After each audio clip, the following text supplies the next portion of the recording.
In the field of biology, and even more specifically in the field of genetics, we utilize model organisms as a way of understanding living creatures. So we're going to talk a little bit about what model organisms are, why we use them, and why we can use them. This one here is the nematode. It is a simple eukaryotic worm-like organism. This one is really cool because we have mapped the nerves and the muscles in this organism. So the fate of every single cell division is understood. And so we use it to understand the nervous system and the muscle system in a very, very simple eukaryotic organism. And I chose this one because it's not one of the more common ones that intro students usually know, but it's just kind of a cool example. Sometimes, especially if you go on to biology at a university, you might do a lab with these guys. Definitely there's a chance that you would do research if you go into a graduate program, depending on what kind of genetics you might want to study or what kind of medical you might want to study. But we're going to talk about a variety of organisms today. So model genetic organisms are organisms who have characteristics that make them useful for genetic analysis. More broadly, model organisms are just any organism that is very commonly used in biological research. So model organisms are not specific to genetics. We can really look at them and apply what we learn in one type of organism, whether it's genetics or anything bigger than genetics, and learn about a group of organisms as a whole. So much of what we know about genetics comes from just a handful of organisms. And there's a couple of reasons for this. One, doing genetic studies are very time consuming and can cost a lot of money. And so it kind of makes sense to focus your research on just a few organisms and really learn a lot about them. We call them model organisms because these organisms are used as a model for understanding other organisms, usually larger, more complex organisms. So for example, much of our studies in eukaryotes, specifically mammals, but eukaryotes, yes, happen in mice. And that's because mice are small, they're easy to take care of, but they have a lot of similar characteristics for all mammals because they share a common mammalian ancestor with the rest of us. And a lot of what we learn in mice can be applied to humans. And we'll talk about why that is in just a few minutes. So we're going to talk very briefly about why we use model organisms and why we can. What is our reason for being able to study one organism and be confident that that information is going to be useful in another? And spoiler alert, it all has to do with evolution and common ancestors. So there are 6 pretty commonly studied organisms in genetics. Those 6 are not an exhaustive list. There are many reasons to study other organisms, and as we continue to learn about some of these, we might branch out a little bit. So later in the lecture, there's a slide that has some other useful organisms. We're going to just kind of focus on the big 6 that are most common or kind of historically most common. So common model organisms, these are our kind of big 6 common ones. The fruit fly is very, very common historically in the study of genetics. You probably are at least familiar with eye color in fruit flies, and the idea that eye color in fruit flies is located on the X chromosome. That's a really famous study or discovery from the early 1900s by Thomas Hunt Morgan. We mentioned him earlier in chapter 1. E. coli is our model bacterium organism. So this is a common bacteria that is found in the gut of mammals. Caenorhabditis elegans, Caenorhabditis elegans, or C. elegans for short, is our nematode friend there. Mouse is our common mammal, and then we've got 2 others. The Arabidopsis Thaliana. This is a little tiny mustard plant. It's a small plant. This is our plant model organism. And then we've got Saccharomyces cerevisiae. This is baker's yeast. Now, if you think about historically these model organisms, these were essentially chosen because they were common already. They were easy to get. If any of you have ever left fruit sitting on a counter for too long, you know that you get a fruit fly infestation really easily. I mentioned that E. coli can be found in the guts of mammals. So if you have a cattle farm or some other livestock or access to that, you can probably isolate E. coli pretty easily. Nematodes are found commonly in soil, specifically this guy. Mustard seeds often grow wild on the side of the road, on the edges of pastures, and on the edges of agricultural land, sorry. And mice, you know that mice are everywhere. If you live in a big crowded city, especially like 100 years ago, they're everywhere. And then baker's yeast, we're all cooking with it, especially historically when bread still is a staple in our diet. So all of these are organisms that were historically easy to come by because there was not a company that you could just put in your online order and get any mutant fruit fly that you want. You had to collect them yourself. And so they were cheap, they were easy to get, they were easy to find, and then more importantly, they were easy to raise as well. So when we consider a model organism, there are some characteristics that make some organisms better than others. So model organisms are usually relatively simple organisms. So if we want to study a mammal, we're probably going to study something that's not going to give us too much trouble. It's going to be easy to house, easy to take care of.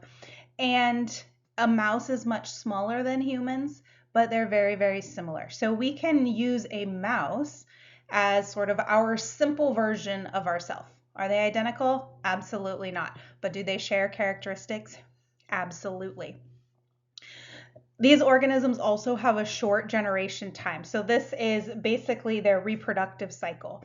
From the time that they are sexually mature till they give birth, short generation times. And that's going to allow us a couple of things. And along with the third one here, numerous progeny, this is going to allow us lots of organisms in a short amount of time for genetic studies. Because for genetics, we are often using statistics. And you all know now, I'm sure, that when you have a large sample size, your data is going to be more credible than if you have a small one. So if you can get lots and lots of fruit flies in a very short amount of time, you are going to have a very strong sample size that is going to give you a lot of reliable data, assuming, of course, you've designed your experiment well. The other reason that we might use a model organism, or a common reason to use that, is that we want to be able to make controlled genetic crosses. And one, we want to be able to do it, and two, we want to be able to do it easily. So that Arabidopsis thaliana plant that I showed you just a minute ago, that's a real small plant. They grow in little tiny containers, and it's real easy to cross-pollinate them. That's why Mendel chose his garden peas, because he could easily cross them. He could control which ones were crossed with one another. He would take pollen from one and paint it onto the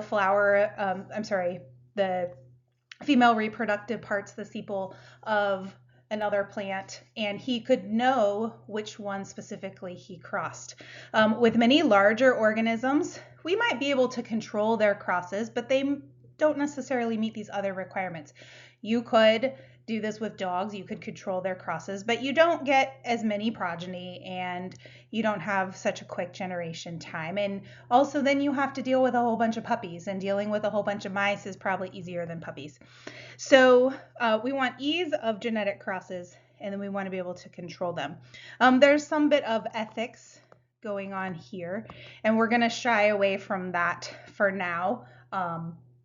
But we're not going to do controlled genetic crosses of humans. Probably frowned upon in most circles. So we don't want to do that. And it's going to be easier, more ethical to do that in an animal. Now, we could absolutely open a can of worms with ethics here.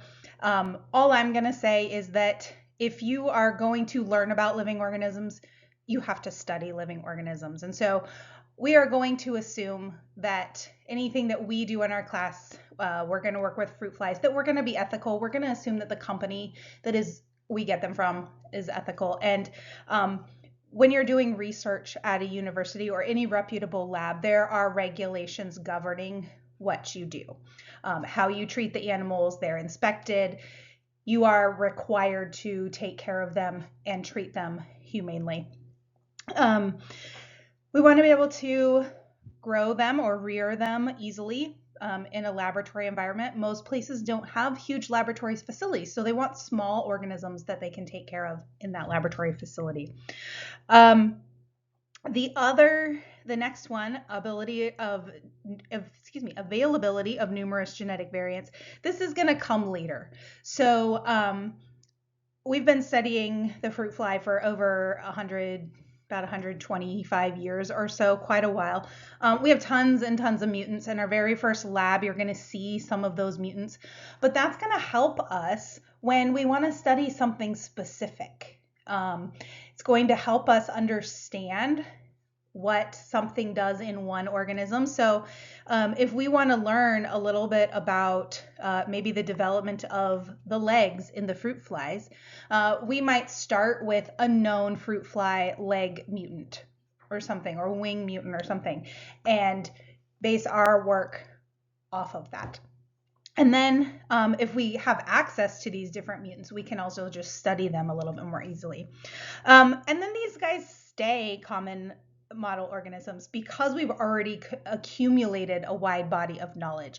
If you already have a lot of information from a fruit fly, you've got a really great starting point. And so it's going to be easier than starting from scratch. If you've already got a genome of one of these guys and you want to figure out something about a sequence or a gene that you already know the location of, you probably want to start there instead of choosing something else and having to sequence the genome and basically go back to square one. So why do we use model organisms? Well, we use model organisms to help us better understand the more complex organisms. And for all the reasons that I just talked about, a big one being ethics. Most people are not going to choose to have a genetic study performed on their family. They're not going to take kindly to being forced to have children with somebody that they don't want to have children with, or for a reason they don't want. So a lot of it is ethics, and it's also just easier. So this is D. Ririo. This is a little fish called a zebrafish. It's a zebrafish because it's got those stripes. The normal zebrafish is on the left. And here we have a mutant called the golden mutant. This is a specific gene that codes for melanin in both humans and in this fish. So pigment is produced, and the more melanin you have, the darker your skin color. The less melanin, the lighter your skin color. So this golden mutant affects the amount of melanin that is present in this particular fish. Now, it also happens to be the same gene that gives the presence of red hair and the really light skin color that redheads tend to have. So what this shows us here is that we have a similar gene in our normal and our mutant fish that can tell us what's happening, what that gene does, so we can study the golden mutation and then use that information to help us understand the equivalent gene in humans. And you can see that there are similarities. Is it exactly the same? Absolutely not. That fish doesn't have red hair. This redheaded girl does not have red scales. But the gene is doing something similar. It's controlling the deposit of melanin in the cells, and we can understand that mechanism just a little bit better by studying fish instead of studying humans, and then we can apply it to humans. So we use model organisms. Why? Because it's useful, right? Because we have a lot of information already. But what allows us to actually do this? What is the mechanism behind being able to study these model organisms? Well, DNA is a universal language. So the structure of DNA in one organism, the nucleotides, in other words, the different bases, adenine, thymine, guanine, cytosine, uracil, that structure is the same in all living organisms. The way that genes and DNA are expressed is almost the same. We're going to just go ahead and say that it is the same in all, excuse me, I dropped my pen, in all living organisms. And the reason for this is that the mechanism is the same. All of the proteins that are involved are really, really similar. You have DNA polymerase in eukaryotes, in prokaryotes, that behaves in essentially the same way no matter what cell type you have. You have RNA polymerase and ribosomes that work the same way no matter what cell type you have, whether it's a prokaryote, whether it's a eukaryote, plant, animal, or fungus. They work the same way. And it's because DNA is that universal language. Because DNA is the same, gene expression is the same, protein function may or may not be exactly the same because they're functioning in different organisms. But if you take a DNA sequence, make an RNA, make a protein, you're going to get a protein no matter what organism that is going to have a similar function. Because remember from Biology 101, structure dictates function, which is why if we think about that golden mutant, that gene for the golden mutant, the normal melanin deposition versus the mutant, is doing the same thing. It's just doing it in different organisms. So we can take that information from one and we can apply it in another. Because DNA is a universal language, we can safely assume that the structure is the same, the function is going to be the same or similar. The more closely related those organisms are, the more likely that gene is going to have the exact same function or very, very similar function. So evolution is the key to this universal language. The original organism, the very first, we go back to the hypothetical first cell. It was encoded, the genetic information was coded by nucleic acids. The commonly held theory is that it was encoded by RNA, RNA converted into DNA, eventually through the process of chemical evolution, and the first living organisms at some point were using DNA. And that organism using DNA was the common ancestor to all of them. So when we look at common ancestry here, the more closely related two organisms are, the more similar their genes are going to be. So a gene that you find in a prokaryote is probably going to be relatively different from something in a eukaryote, but two genes in a eukaryote are going to be more similar. And the more closely related we get, if we go through the phylogeny, get down to, let's say, mammals and then carnivores and then canines, any canine is going to have a gene that is probably going to be really similar to something in another canine. And so this is why we can use that information. So we can use information in a mouse because it's a mammal and because it's got really similar structure. It's got all the same organs, or most of the same organs. It's got the same physical characteristic because we're vertebrates, we're tetrapods, and we can apply it because of this universal language and because of this common ancestor. So keep this in mind. These are two key reasons why we can use model organisms. And this concept is going to follow us all the way through the semester. As we move through the semester, we are going to continually see DNA as a universal language. So when we learn about DNA replication, we're mostly learning about replication in prokaryotes, but it's almost identical in eukaryotes. We'll talk about eukaryotes, and we really just talk about the things that are different. When we talk about gene expression, we're mostly going to talk about E. coli because that's what we understand the best, but we're also going to talk about eukaryotes, and most of it is going to be the same because of that universal language, because of that common ancestor. So for our organisms that we're using for genetic studies, we need to know something about their genetics, and that goes back to their genome. So most of our, or all of our model organisms have genomes that are fully sequenced. You can see a couple others here that weren't on the previous slides. These are just some other examples. Some prokaryotes here, some simple eukaryotes. We've got a frog there, a couple other plants. These are just some other examples of common model organisms. When you have the full sequence of one of these organisms, let's say we look at the full sequence of a mouse and we find a sequence in humans and we compare it to the mouse, we can assume that if the sequences are the same or very similar, because they might not be exactly, are very similar, they're probably going to produce similar proteins. And so that can give us an idea of what it does or what it might do in humans.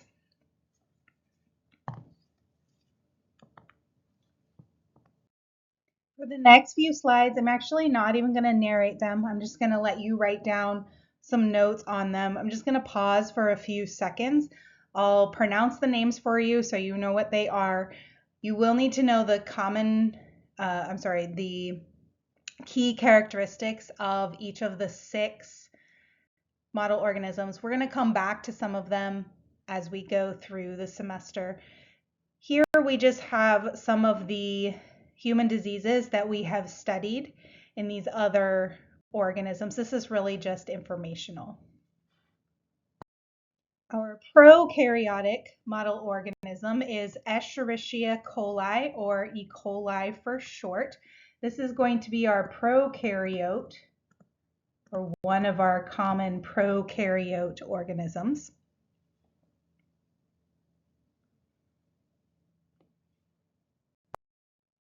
For a simple eukaryote,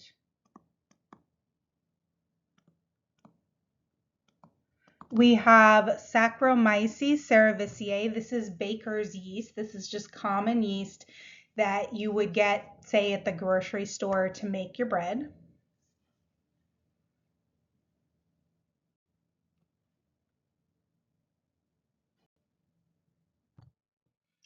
Next, we have Danio. This is our zebrafish. We use that golden mutation here. This is going to be a vertebrate, but a simple one.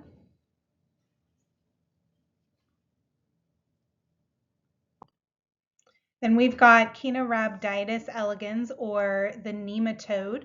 Nematodes are invertebrates. Let me get the right word. But they do have a nervous system. All true animals have a nervous system. And the fate of all of their cells is mapped. So these guys are pretty cool. They can start from a fertilized egg all the way through to a full-grown adult. They know the fate of all the cells.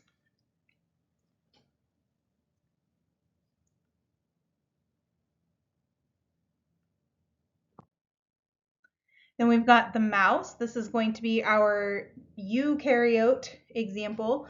There are definitely some other eukaryotes that are commonly studied. The mouse is going to be kind of our model organism. There's a lot of study of disease in mice, and a lot of medical research happens in the mouse.